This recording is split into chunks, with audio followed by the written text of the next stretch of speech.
कि ये जो बैग का कपड़ा होता है ना, सॉफ्ट लगेज का जी वो कपड़े का इंडिया में कोई मार्केट नहीं था जी। मैं ताइवान से इंपोर्ट करता था और इधर ऑल ओवर इंडिया पे बेचना शुरू किया। 1000 रुपये से मैंने शुरू किया। तो आज 1000 रुपये से 1000 करोड़ का बिजनेस आपका। तो वो ये जब ही संभव हो चुका है कि आपने वो मेहनत के साथ जी अपने माइंड को ऑब्जर्व करेंगे ना, तो इस माइंड के अंदर आपको सब चैनल मिलेंगे। सब चैनल कभी न्यूज चैनल मिलेगा, कभी डिस्कवरी मिलेगा, कभी रोमांस मिलेगा। हार जीत तो देखो ये दो पहलू हैं, कभी जीत गए कभी हार गए। लाइफ को एक बेहतरीन सुंदर लाइफ जीने के लिए कभी युद्ध क्षेत्र नहीं बनाना चाहिए। युद्ध क्षेत्र में युद्ध क्षेत्र में आप बेशक हारो जीतो, हारने के बाद में तो सब कुछ लूट जाता है जी। इवन जीतने के बाद में भी बहुत कुछ लूट जाता है आपका। नमस्कार पशुपालक साथियों, मैं प्रवीण फौजी आज आपके लिए एक बहुत ही विशेष वीडियो लेकर के आया हूं और मुझे आशा है जो मेरे युवा साथी हैं, युवा वर्ग है, काफ़ी कुछ इस वीडियो के द्वारा सीख सकता है। और मैं आज एक ऐसी शख्सियत से आपसे को मिलाने जा रहा हूं जिसका नाम है श्री रविंद्र कौशिक जी, जो लिविंग ऑफ आर्ट से भी जुड़े हुए हैं और उनके जो गुरुजी हैं श्री श्री रविशंकर प्रसाद जी। और आज आपको इस वीडियो के द्वारा काफ़ी कुछ सीखने को मिलेगा कि कैसे एक जीवन को हम स्वस्थ रख सकते हैं, कैसे हम आगे बढ़ सकते हैं और कैसे युवा साथी शिक्षा से जुड़ करके वो अपना करियर बना सकते हैं। और दोस्तों, मैं अगर ये एक एक बात गिनाने लग जाऊं तो बहुत लंबी वीडियो हो जाएगी, लेकिन शॉर्ट टाइम में आप लोगों को इस वीडियो में सब कुछ सीखने को मिलेगा कि श्री रविंद्र जी ने आज अपने इस छोटे से करियर में छोटी सी उम्र में ही क्या क्या उपलब्धि हासिल करी है, ये भी आप लोगों को जानने को मिलेगी। एक खिलाड़ी से लेकर, एक एजुकेशन से लेकर, और किस तरह उन्होंने मदद करी है, कैसे स्कूलों में टीचरों को मोटिवेट किया है और कहाँ तक ये उन्होंने जो तरह तरह के समाज में काम किए हैं, उनके बारे में मैं आज आप लोगों के लिए प्रकाश डालूंगा। नमस्कार जी। नमस्कार। तो जी सबसे पहले तो आप अपना नाम बताएं कि कहाँ से वो आपने ये शुरुआत करी और कहाँ से आप जो लिविंग उससे जुड़े थे। मैं एक्चुअली मेरा नाम रविंद्र कौशिक है जी। और मैं बापुड़ा गांव का, छोटा सा हरियाणा में गांव है, वहाँ से बिलोंग करता हूँ। यहाँ से ग्रेजुएशन करने के बाद में मैं 87 में बॉम्बे गया था। 87 में? हाँ जी। वहाँ पे 3-4 साल जॉब किया, 1 साल फिर यूएस में जॉब किया। फिर वहाँ पे आने के बाद में मैंने अपना इंपोर्ट एक्सपोर्ट का करियर शुरू कर दिया, जॉब छोड़ दी। और फिर उसके बाद में अपना इंपोर्ट किया, एक्सपोर्ट किया, शुरू से एक्सपोर्ट से अपना काम शुरू किया। और 1997 में मैं श्री श्री रविशंकर जी की संस्था से जुड़ा था और उसके बाद में मेरे को लगा कि ये भी एक अलग दुनिया है। अच्छा। इस दुनिया को जीना चाहिए। और 97 से लेके आज तक मैं एक दिन भी मिस नहीं किया है कि वो सुबह की जो मॉर्निंग की जो साधना है वो नहीं करूं। जी।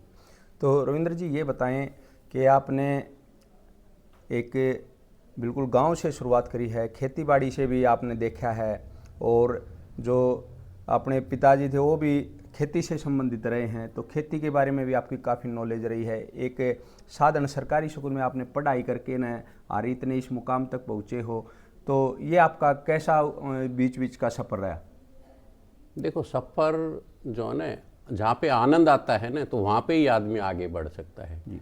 मैंने इस पूरे सफ़र को पूरा आनंद के साथ में जिया है। आनंद के साथ। एक तो काम होता है खुशी पाने के लिए काम जी, और एक खुशी से काम होता है। तो मेरी हमेशा नेचर रही है कि खुशी से काम करो, जो भी करो। हाँ, तो इसमें मैं जैसे आर्ट ऑफ लिविंग से जुड़ा, उसमें सेवा दी। रोटरी क्लब से भी मैं 20-25 साल जुड़ा, वहाँ पे भी सेवा दी। एक अपना ब्रह्म परिषद समाज है, उससे भी जुड़े हुए हैं। इसके अलावा मैंने एक अपनी खुद की चैरिटेबल ट्रस्ट बना रखी है। मैंने फील किया कि बिज़नेस में जो भी कमाई करते हैं उसका कुछ हिस्सा अपने को लोगों के साथ शेयर करना चाहिए। शेयर करना। तो मुख्य बिजनेस क्या है सर आपका? मेरा इंपोर्ट और एक्सपोर्ट का है। क्या क्या है जी, हम अच्छी तरह एक बार बताएं। इसमें पहले तो कॉटन ग्रे फैब्रिक से मैंने एक्सपोर्ट से शुरू किया मेरा करियर। उसके बाद में POY, PTY, PFY, polyester chips, textile से रिलेटेड सारे आइटम्स इंपोर्ट शुरू किए। इंपोर्ट कर। हाँ, तो फिर 98 में मैंने एक मॉडल इंडिया के लिए तैयार किया कि ये जो बैग का कपड़ा होता है ना, सॉफ्ट लगेज का, जी वो कपड़े का इंडिया में कोई मार्केट नहीं था। जी। मैं ताइवान से इंपोर्ट करता था और इधर ऑल ओवर इंडिया पे बेचना शुरू किया। इससे पूरी इंडस्ट्री को, काफ़ी लोगों को जॉब मिला और एक बेहतरीन क्वालिटी जो है ना लोगों को यूज़ करने के लिए मिली। देखो, मेरी कंपनी का ऑफिस है, हेड ऑफिस है बॉम्बे में जी। बाकी बेंगलोर और दिल्ली में भी अपनी ब्रांच है। बाकी हज़ारों कस्टमर हैं हमारे। कस्टमर हाँ, हज़ारों कस्टमर हैं और हमारा डीलर का भी है। हर एक सिटी में डीलर अपॉइंट कर दिए, तो उस हिसाब से वो डीलर के थ्रू हमारा बिजनेस होता है। तो आपने फर्स्ट में अपने खुद का काम किया या कोई सर्विस करी थी? शुरू में बताया ना, 3-3.5 साल मैंने इंडिया में बॉम्बे में जॉब किया एक्सपोर्ट हाउस में। उस टाइम पे क्या सैलरी थी आपकी? 1000 रुपये से मैंने शुरू किया। तो आज 1000 रुपये से 1000 करोड़ का बिजनेस आपका। तो ये जब ही संभव हो चुका है कि आपने वो मेहनत के साथ और लगन के साथ किया, या किस टाइप का मतलब जो दिमाग था आपका कि हर युवा अगर आपसे सीख करके बिजनेस करना चाहिए? तो नहीं, देखो, एक कमिटमेंट तो रहता ही है। कोई भी काम करो तो आपका कमिटमेंट होना चाहिए कि ये करना है, और उसको करने के लिए जो है ना, आप पूरा 100% दो। जी। अगर आप अचीव नहीं भी करते हैं ना, तो आपको जो है ना जो अंदर से गलानी नहीं होगी। तो 100% देने से आपका अचीव होना ही है। अचीव होना। हाँ।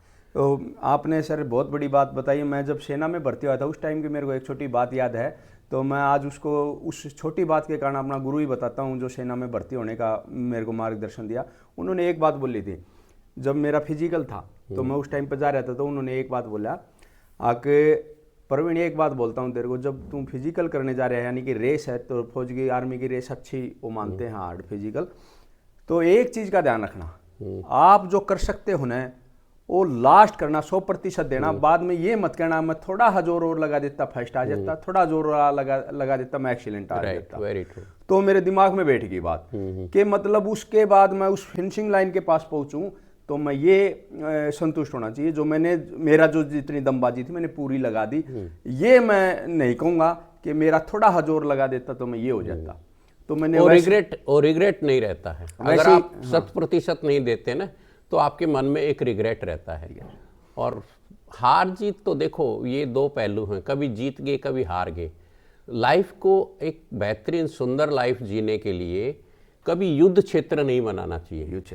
युद्ध क्षेत्र में आप बेशक हारो जीतो, हारने के बाद में तो सब कुछ लुट जाता है, इवन जीतने के बाद में भी बहुत कुछ लुट जाता है आपका, बहुत कुछ लुट जाता है। देखो, लेकिन एक आप अगर उसको जिंदगी को एक प्लेग्राउंड की तरह देखेंगे ना, खेल का मैदान है, इसमें बेशक आप हारो या जीतो, लेकिन आप पूरा आनंद लोगे, उसका आनंद लोगे। तो दोस्तों, कोई भी प्रति शब्द मतलब हार जीत के ऊपर लड़ाई नहीं लड़नी है, कोई भी कार्य करते हो आनंद के साथ। तो सर एक और बात बताएं, जो साथी युवा साथी हैं जो एजुकेशन से जुड़े हैं, उन्होंने किस तरह से अपने पढ़ाई को मतलब डेवलपमेंट करना चाहिए, कि किस लेवल तक, या कैसे पढ़ाई का वो समय या कैसे रखना चाहिए, आप शायद बेहतर शायद कोई न बता सके। जिंदगी में देखो, डिसिप्लिन डिसिप्लिन और डिसिप्लिन जी। आदमी नियम के साथ में जीता है ना जी। तो वो हम क्या है, डिसिप्लिन को क्या समझ लेते हैं, एक बंधन है जी। एक्चुअल में ये इसका उल्टा है। अच्छा। हाँ, डिसिप्लिन बंधन बिल्कुल भी नहीं है जी। आप देखो, एक डिसिप्लिन है, आप सुबह ब्रश करते हो, है, ये आप डिसिप्लिन है, तो आपके दांत जो है ना स्वस्थ रहेंगे। अगर आप 2 दिन ब्रश नहीं करेंगे तो आपने डिसिप्लिन फॉलो नहीं किया, तो आपका क्या होएगा, नुकसान। हाँ, नुकसान होएगा, डॉक्टर के पास जाना पड़ेगा।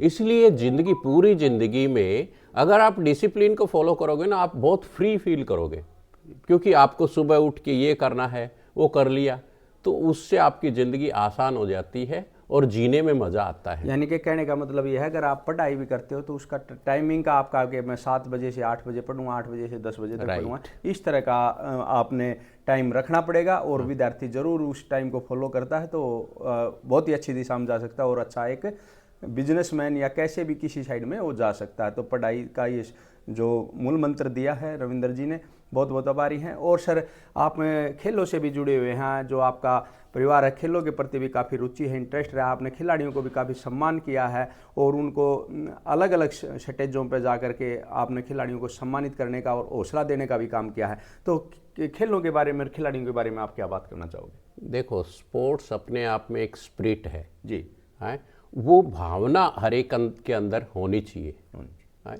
उस स्पिरिट जो है ना वो जिंदा रहनी चाहिए।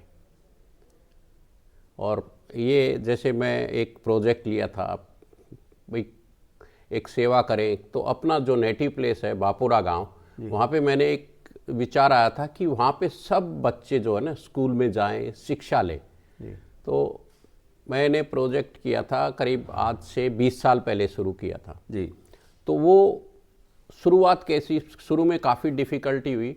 मैं सब स्कूलों के 7-8 स्कूल हैं गांव में, सब स्कूलों के प्रिंसिपल से मिला, सबको इकट्ठा किया और सबसे अब उनके व्यूज़ आने, उसके बाद में सबकी मैंने योगा क्लासेस ली और उसमें गांव के लोगों को भी जोड़ा और सबको किया कि अब जिस घर से भी कोई बच्चा स्कूल में नहीं जा रहा है वो सब स्कूल में जाएं। तो इससे मैं 12 या 13 साल ये प्रोजेक्ट किया। मैंने शुरू किया था उस टाइम पे गांव के करीब करीब 40% बच्चे स्कूल नहीं जाते थे जी।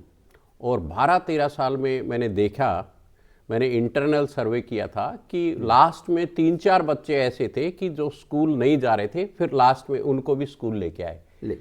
तो स्कूल में जाता है ना तो बच्चा पढ़ता है, उससे माइंड खुलता है, उससे दुनियादारी को समझने में आसानी होती है और वो ऐसे वही ग्रोथ है।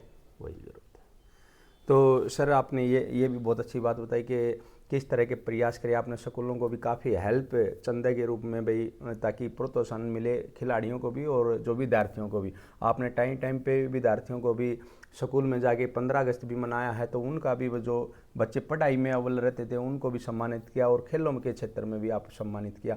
तो योगा के बारे में आप क्या बताना चाहेंगे? जो योगा भी आप खुद करते हो और एक अच्छे फिजिकल फिट आपने अपना शरीर बना के रखा है कि आपकी लगभग 57-58 साल की एज में आज भी फिट नज़र आते हो, तो इसका क्या रहस्य? देखो, योगा तो हर एक आदमी का मूल कोर होना चाहिए जी। योग देख शरीर के लिए है, yoga is a food for body. जो ज्ञान है ना हमारा, वो हमारे माइंड के लिए भोजन है जी। और जो प्राणायाम करते हैं ना वो हमारी श्वास की गति को प्रॉपर करता है, श्वास के लिए भोजन है, श्वास के लिए। हाँ, कभी भी देखो आप गुस्सा करेंगे तो आपकी श्वास की गति अलग होएगी जी, हाँ, फास्ट होएगी, वेट बढ़ जाता है। जी जी। तो और हीट भी होती है और वो सब जो है ना, और जब डरते हैं तो उस टाइम पे सांस पूरा आता ही नहीं है, टुकड़े टुकड़े में आएगा, कट के आएगा। तो ये प्राणायाम करने से वो श्वास प्रॉपर हो जाता है और श्वास प्रॉपर हो जाता है तो हम हमारे इमोशंस के ऊपर कंट्रोल पा सकते हैं और इमोशंस से ही हमारी ज़िंदगी का जो है ना, किसी से गुस्सा हो गए तो उसके साथ हमारे रिलेशंस खराब हो गए हैं। तो अगर प्राणायाम करते हैं तो श्वास हमारा प्रॉपर हो जाता है और उससे हमारे ज़िंदगी एक निखर जाती है। ज्ञान है, अपने माइंड के लिए भोजन हो गया, श्वास है, प्राणायाम है, श्वास के लिए भोजन हो गया। तो जी आपने बहुत अच्छी बात बताई प्राणायाम के बारे में भी। एक और बात मैं आपसे पूछना चाहूँगा कि आपने मैंने जहाँ तक मैं जानता हूँ आपने पर्यावरण के बारे में भी काफ़ी कुछ योगदान दिया है, काम किया है और शायद अभी भी आगे भी और अच्छा कर रहे होंगे। तो पर्यावरण के बारे में जो युवा साथी हैं या हम आपसे सीख सकते हैं कि किस तरह का हमने बचाव करना चाहिए और किस तरह का वो करना चाहिए, और आप भी जो आगे के जो प्रयास हैं किस तरह के करने जा रहे हैं ये भी बताएं। देखो, पर्यावरण, ये जो हवा है ना जी, ये हमारे शरीर का सबसे बड़ा भोजन है जी। ये हम खाते हैं, अन्न खाते हैं, वो खाते हैं, उससे कई गुना हमें हवा की रिक्वायरमेंट है और हवा अगर शुद्ध नहीं होएगी तो जीवन प्रॉपर नहीं हो सकता इस प्लेनेट पे। तो इसलिए मेरे को जो है ना पेड़ लगाने से, पर्यावरण से बहुत रुचि है और मैंने अपनी ज़िंदगी में बहुत पेड़ लगाए हैं जी। एक मैं बताऊं छोटा सा, मैं बॉम्बे गया तो पहली सोसाइटी में मैं सेक्रेटरी बन गया जी। और उधर देखा मैं 8-10 सोसाइटी हैं, तो सबको मैंने इकट्ठा किया और वहाँ पे एक रोड, कच्चा रोड था, उस पे 50 पेड़ लगाए और 50 पेड़ लगाए। वो मतलब 50 के 50 लग के न बड़े नहीं हो गए तब तक मैंने उस घर से शिफ्ट नहीं किया दूसरी जगह। उनका देख रेख करना, उनके लिए पानी डालना, माली रखना, जो भी है। तो पेड़ आज इतने बड़े, मैं आज उस बिल्डिंग में जाता हूँ तो मेरे को अलग ही फीलिंग होती है, उससे अटैचमेंट आज भी जुड़ा हुआ उन पेड़ों के तो साथ। ऐसे ही मैं मतलब बॉम्बे में भी रहा ना, तो पहली मेरी यही रहती है कि जहाँ पे रहते हैं उस जगह को प्रॉपर करो। तो इसलिए मेरे को जिम्मेवारी भी मिल जाती है। तो मैं करीब 5 बार सेक्रेटरी या चेयरमैन की उस पर हमारी जहाँ पे रहते हैं उस सोसाइटी में सेवा दी है। तो जी बहुत बहुत अच्छी बात आपसे सीखने को मिली। तो ज़्यादा लंबा नहीं हुआ, मैं तो आपसे एक और बात पूछना चाहूँगा। मनोरंजन के लिए आपने, जैसे आप जो भी अपनाते हो, तो युवा किस तरह का आप उसको माइंड को बिल्कुल फ्रैंकली रख सकते हैं, कभी डिस्टर्ब होते हैं तो किस तरह का आप उसको रिलैक्स कर सकते हैं, तो इस तरह की भी कोई बात बताएं। देखो, मनोरंजन, एक तो हम पिक्चर देखने के लिए जाते हैं, मनोरंजन के लिए जाते हैं, बट सबसे उत्तम तरीका है कि अपने ही माइंड को पढ़ो। हाँ, अपने माइंड को ऑब्जर्व करेंगे ना, तो इस माइंड के अंदर आपको सब चैनल मिलेंगे। सब चैनल, कभी न्यूज़ चैनल मिलेगा, कभी डिस्कवरी मिलेगा, कभी रोमांस मिलेगा। तो सभी चैनल हमारे माइंड में फिट हैं। तो अगर माइंड को अपना आप ऑब्जर्व करने लगे ना, तो फिर ये पिक्चर विक्चर के प्रति बहुत ज़्यादा इंटरेस्ट आपका नहीं रहेगा, बिकॉज हर चीज़ इधर माइंड में है। तो मनोरंजन ठीक है, वो ज़रूरी है, बट इससे ज़्यादा कि हम अपने साथ में बैठ के साधना करें, सेवा करें, सत्संग करें, वो सबसे बड़ा मतलब आपका ज़िंदगी का, उसमें मनोरंजन भी है। आप सत्संग करते हैं, भगवान का भजन लेते हैं, उधर डांस करो आप। तो डांस में वो खाना, अच्छा खाना खाएं, मेडिटेशन करें, मेडिटेशन से मन शांत रहता है। तो जी आपने बताया धार्मिक के बारे में भी, भगवान का आपने जिक्र किया, तो भगवान को हम किस तरह से देखें और किस तरह से हम उसको पा सकते हैं, इस तरह की भी आप कोई बात हमारे को बताओगे? नहीं, भगवान तो देखो, ऊपर कोई भगवान नहीं बैठे हैं कि डंडा लेके हमें देख रहा है और कुछ गलत करेंगे तो मारेगा। भगवान हमारे अंदर है। अंदर जो कोर है ना, जो आत्मा बोलते हैं, वो भगवान ही है। बोलते हैं ना, आत्मा परमात्मा। और आदमी दुखी होने का एक ही सबसे बड़ा कारण है, अपने आप से जितने दूर जाएंगे ना, उतने ही हम दुखी होते जाएंगे, और जितने नज़दीक आएंगे उतने ही हम प्रसन्न रहेंगे। तो और मतलब प्रसन्न रहने से फिर हम खिल जाते हैं, और दूर जाने से वो अहंकार बढ़ता है। दूर अहंकार जहाँ पे होता है ना, वहाँ पे दूरी पसंद है उसको। और जहाँ पे भी अहंकार होता है ना, वहाँ पे हर व्यक्ति अपने आप को अपमानित फील करेगा। और जहाँ पे प्रेम होता है ना, प्रेम का क्या स्वभाव है, उसको नज़दीकी चाहिए, उसको मर्जर चाहिए। हाँ, तो जितने नज़दीक आएंगे हम प्रेम में होएंगे, हम वो अपना प्रेम सबको बांटेंगे और उतने खुश रहेंगे। हम खुश रहेंगे, सबसे पहले तो अपनी जिम्मेवारी लेनी चाहिए कि मैं खुश रहूँगा, किसी भी सिचुएशन में मैं दुखी नहीं होऊंगा। अगर ये जिम्मेवारी लेते हैं तो फिर आपके आसपास के लोग अपने आप ही खुश रहेंगे। तो युवाओं के आज आप क्या संदेश देना चाहोगे कि किस तरह से उन्होंने भाई अपनी स्वस्थ ज़िंदगी रहनी चाहिए, स्वस्थ शरीर रखना चाहिए, स्वस्थ अच्छी पढ़ाई करनी चाहिए, इस तरह कोई आप कोई ऐसा उपदेश बताएं हमारे को जो आप फॉलो करें? भाई युवा देखो, बचपन जो है ना, इसका पूरा अपना जीवन का सम्मान करना चाहिए और उसको पूरे डिसिप्लिन के साथ में जिए। जो अच्छा लगता है करें, लेकिन आप थोड़ा बहुत योगा है, प्राणायाम है, मेडिटेशंस है, ये जरूर करें।